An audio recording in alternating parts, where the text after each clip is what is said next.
Most pet birds don't die from disease. They die from what's in the food bowl, specifically from brands that spend more on bag design than on what's inside the bag.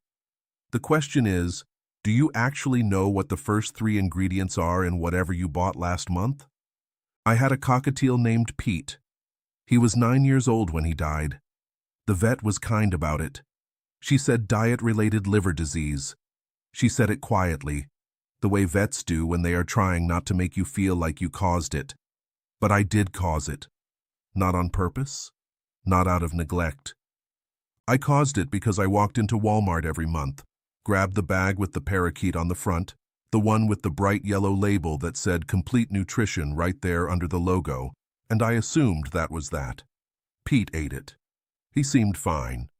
He was loud in the mornings and quiet by noon, and he liked to sit on my shoulder while I watched television, and I thought we were doing everything right. 9 years old is not a full life for a cockatiel. A cockatiel fed well and kept well can reach 25, sometimes more. Pete had 9 years of slow damage accumulating in his liver from a bag I bought because it was $8 and on the end cap near the register. That was the moment everything changed for me. Not just what I fed the next bird. Everything about how I understood what the pet food industry is actually selling and who it is actually serving. I want to be clear about something before I go any further. I am not talking about exotic or obscure brands. I am talking about the brands you recognize. The brands on the shelves at every pet store, every farm supply store, every big box retailer in this country. The brands with the biggest ad budgets and the most colorful packaging and the most reassuring words on the front of the bag. Those are the ones I want you to look at differently by the end of this video, because the front of the bag is a marketing decision. The ingredient panel on the back is the only thing that tells you the truth. Quick word before I go further. The old methods my family uses, there is more of it than fits in any one video. I gathered the whole of it into a book you can buy in our pinned comment below. The book is the long version.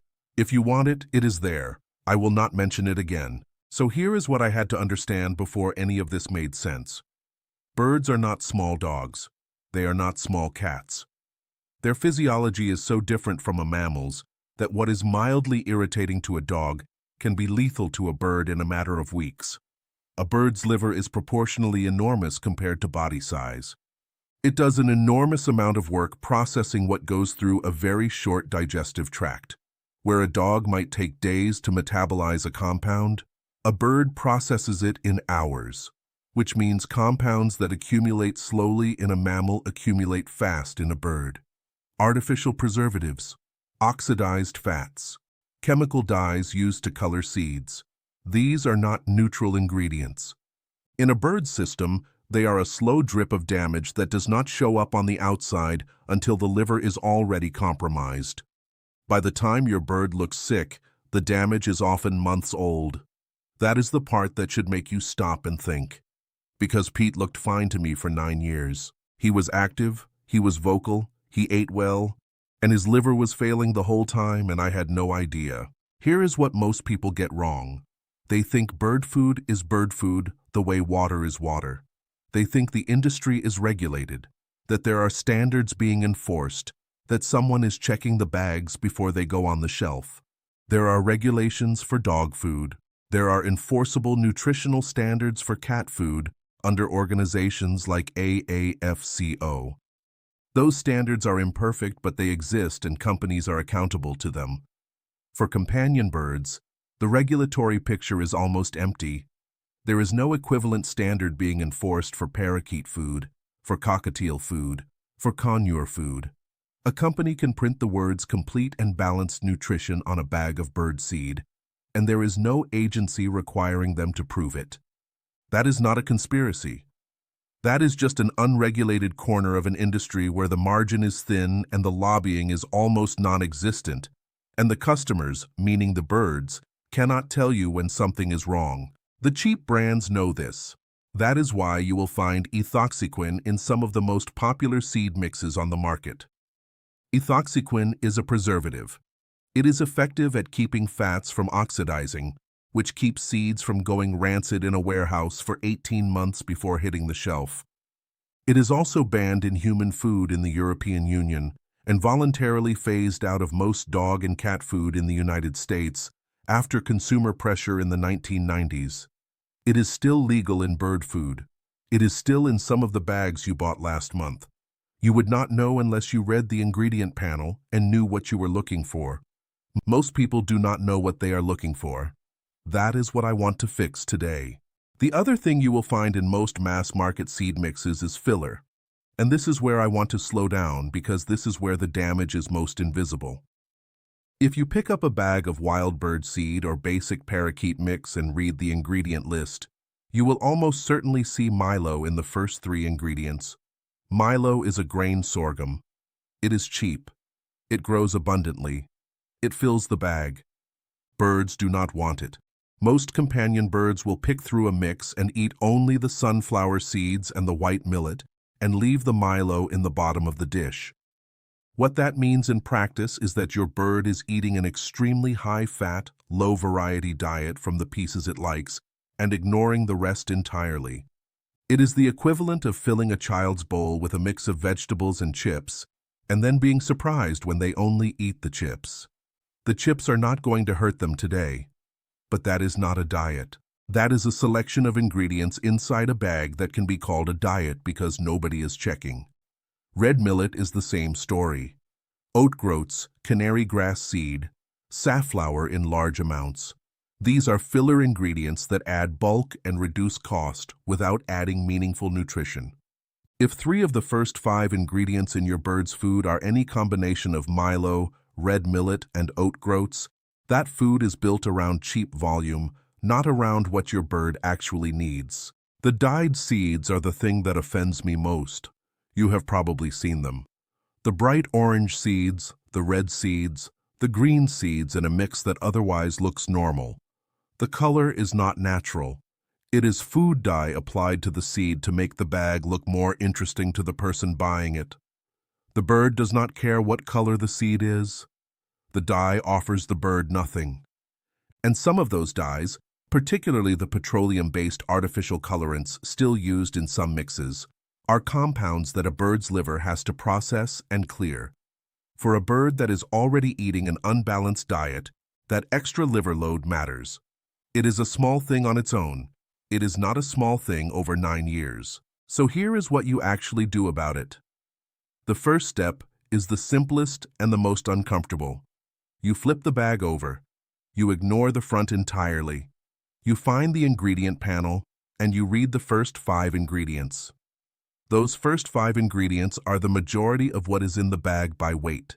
If you see milo or red millet in positions 1, 2, or 3, that bag goes back on the shelf.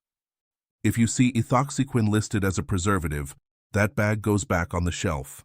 If the seeds are dyed colors that do not exist in nature, that bag goes back on the shelf. You do not need to memorize a long list. Those 3 filters will eliminate most of the worst products immediately. The second step is understanding what the base of a long-lived bird's diet actually looks like. For most companion parrots, cockatiels, budgies, conures, African greys, Amazons, the answer is a high-quality pellet, not seed. Seed is not inherently bad. Seed is how birds eat in the wild, in combination with fruits, greens, insects, bark, roots, and dozens of other foods they forage across a day's flight range. A seed-only diet fed from a bowl in a cage is not what seed eating looks like in nature. It is the seed part extracted from a complex whole and presented as the whole. Pellets, done correctly, compress balanced nutrition into a single food item that the bird cannot selectively avoid. They cannot eat around the vitamins the way they eat around the milo. The brands I use and trust, Harrison's Bird Foods, Roudybush Daily Maintenance, Zupreem Natural, and I want to be specific here, the natural version, not the colored fruit blend version, which has the same dye problem I just described, but in pellet form. Harrison's Adult Lifetime Fine is the one I keep on my shelf. It runs about $28 for a 1-pound bag. A single small bird like a cockatiel will go through that in about 6 to 8 weeks. That is roughly $4 to $5 a month. Compare that to the $8 bag of mostly Milo that fills the bowl and gets picked through and refilled and goes through the bird system doing damage the whole time. The math is not close. The transition from seed to pellets takes time. Do not switch cold turkey. The bird will often refuse to eat something unfamiliar if it is all that is offered, and the result can be dangerous. What I do is a gradual ratio shift over 6 to 8 weeks. Week 1 and 2, 20% pellets mixed into the existing seed. Week 3 and 4, 40%. By week 6, you are at 80% pellets, and the bird is eating them because it recognizes them as food. The key insight here is that you have to see the bird actually eating the pellets, not just moving them around the dish. Watch in the morning. Birds are hungriest in the first 2 hours after the light comes on. That is when a bird will try something new, if it is going to try it at all. The third step is what goes alongside the pellets. Fresh food. This is not optional. This is the part that turns adequate into excellent. Leafy greens 2 to 3 times a week. Romaine, kale, Swiss chard, dandelion greens. Cooked grains once or twice a week. Brown rice, quinoa, cooked lentils. Small amounts of fruit. Apple with no seeds. Blueberries, papaya, mango. A small amount of cooked egg once a week for protein. These are the foods that fill in what pellets cannot. They provide enzymes, variety, hydration, and the behavioral enrichment of actually foraging. A bird that gets fresh food is a more active, more curious, more behaviorally settled bird. The connection between diet and behavior in birds is one of the most under-discussed things in this hobby. I have watched birds that were labeled as aggressive or feather-destructive calm down significantly within 3 months of a proper diet change. Nutrition affects neurochemistry. In birds, it does so faster than in almost any other animal. What you never give: avocado. Any part of avocado, including the skin and the pit and the flesh, contains a compound called persin that is toxic to birds. Onion and garlic in any form. Chocolate. Caffeine. Anything from the allium family. Fruit seeds and pits from stone fruits, cherry pits, apple seeds, peach stones contain cyanogenic compounds. Rhubarb. Alcohol, obviously, but I mention it because birds can get into things and people do not always think. These are not edge cases. Avocado toxicity in birds is fast and serious. It has killed birds within hours of ingestion. The list is short enough to memorize. Do that this week. The last piece is the thing I think about most when I look back at Pete and those 9 years. A bird's health is almost entirely invisible to its owner until it is not. Birds are prey animals. They hide weakness as a survival instinct. By the time a bird looks sick to you, it has been sick for some time. The only window you have into what is happening inside is the food bowl and the droppings and the feather condition. A bird on a good diet has tight, glossy feathers with no stress bars. Droppings are formed, not watery. The bird is active in the morning and settles naturally by afternoon. A bird in slow dietary decline will often show feather issues first: fraying, stress bars visible across the flight feathers, patches of poor regrowth during molt. If you are seeing that and the diet is seed-heavy, you already have your answer. Every long-lived bird I have ever met was owned by someone who treated the food bowl like medicine, not like a convenience, not like a chore they did once a week when the dish ran empty, like a daily decision that mattered, because it does matter. A cockatiel fed well from the beginning can be with you for 25 years.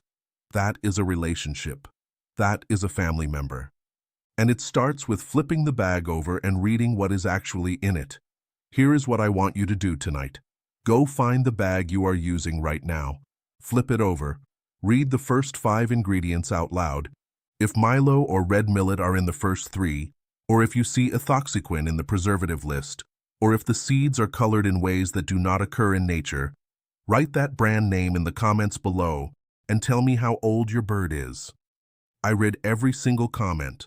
I want to know what you are working with, and I will tell you specifically what to switch to based on your bird species and age. Next time, I am going to show you the one thing most bird owners do during molting season that actually makes it worse. And the fix costs nothing and takes 2 minutes a day. It changed the way my birds come through molt completely. I will see you then.